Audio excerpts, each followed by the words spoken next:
बेलियाल गिरता ही जा रहा था, गहरे और गहरे, एक ऐसे गड्ढे में जिसका शायद कोई अंत नहीं था, या शायद था।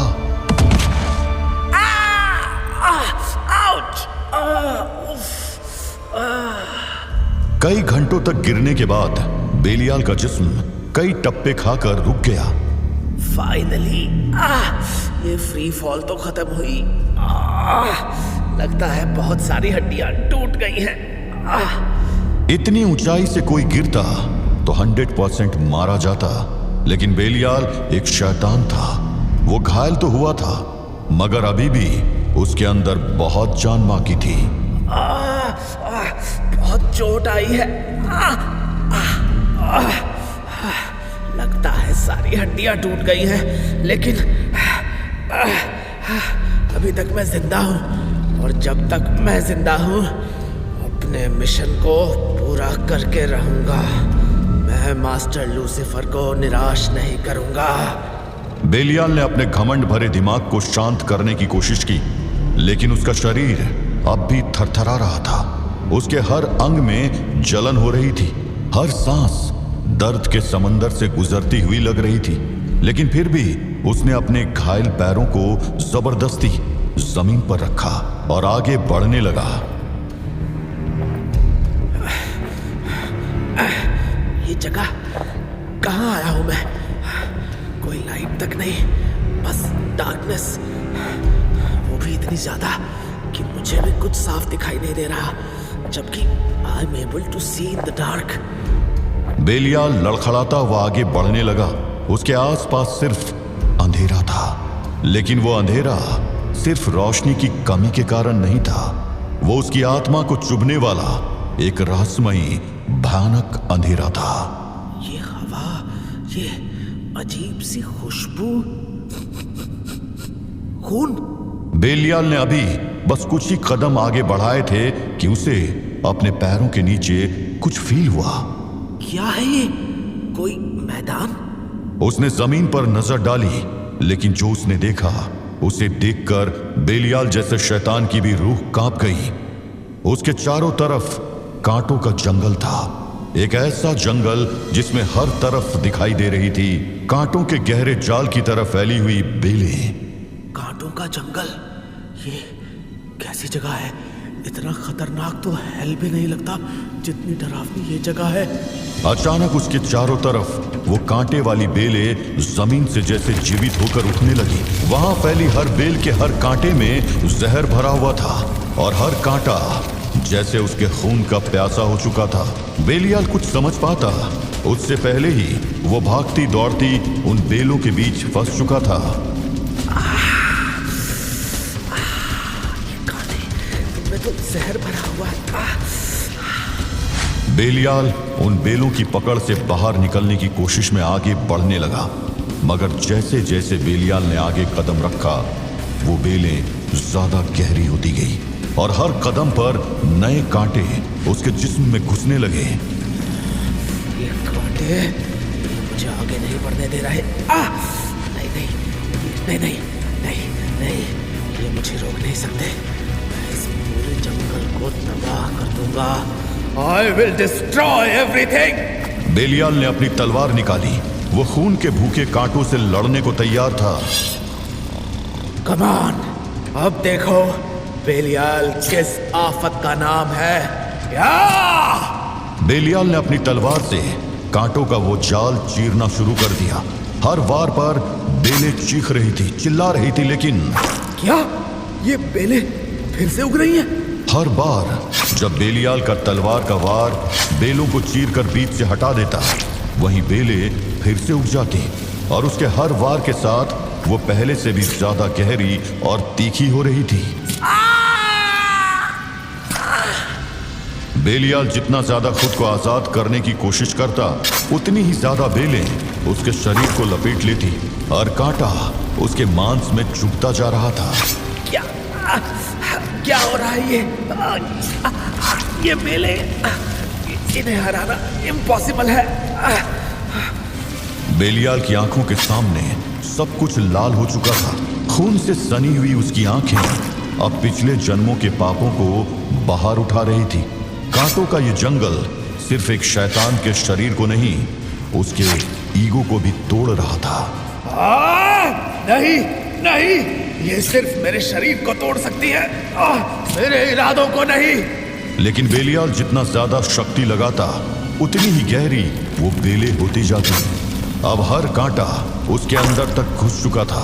हर बेल ने जैसे उसका खून चूसना शुरू कर दिया था।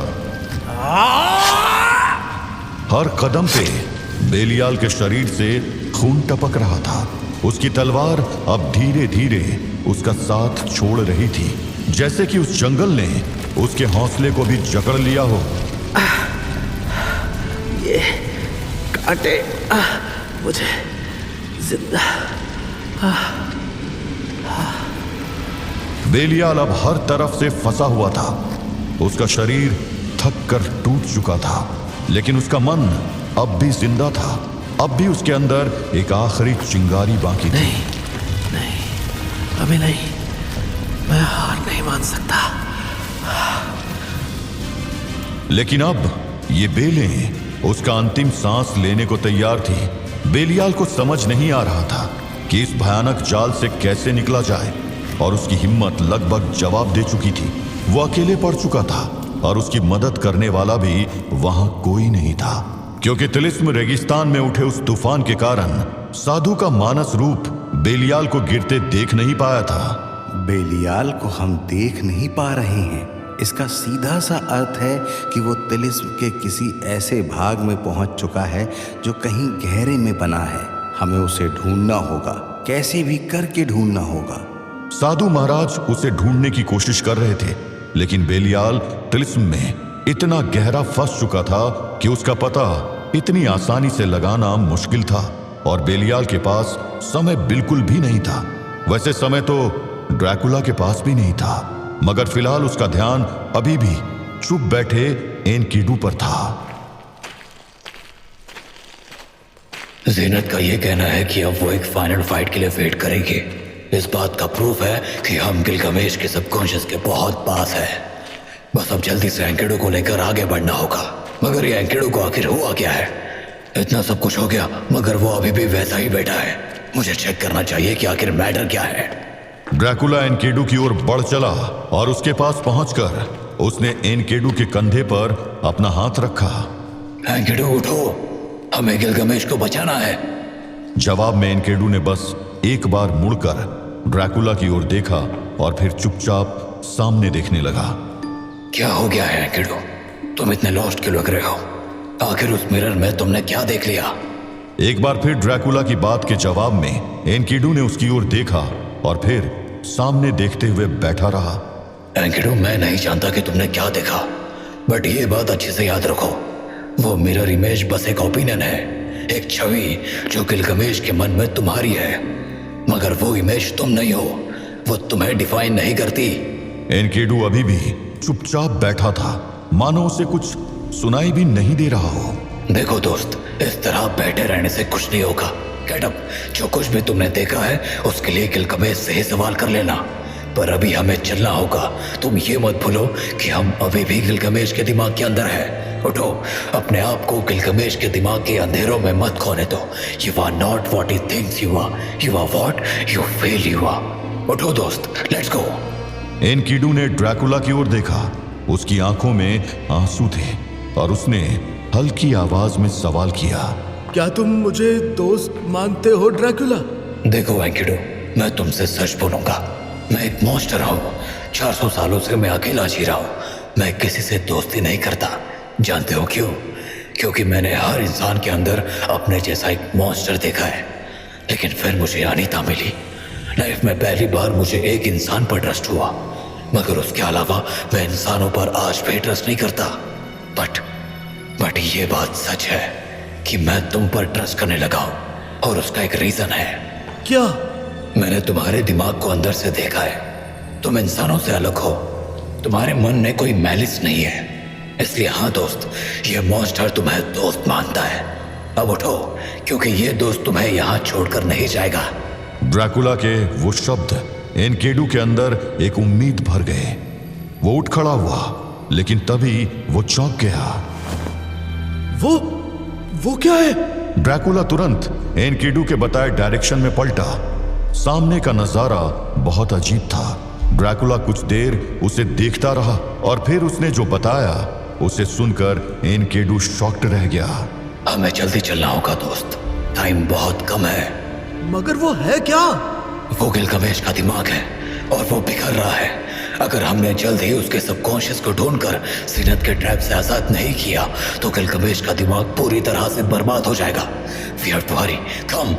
मगर हम जाएंगे कहाँ? मुझे पता है, मगर ध्यान रखना, हम अभी गिलगमेश के दिमाग के उस हिस्से में घुसने वाले हैं जो पूरी तरह सीनत यानी लस्ट के कंट्रोल में है, और वहां लस्ट हर तरीके से हमें ट्रैप करने की कोशिश करेगी।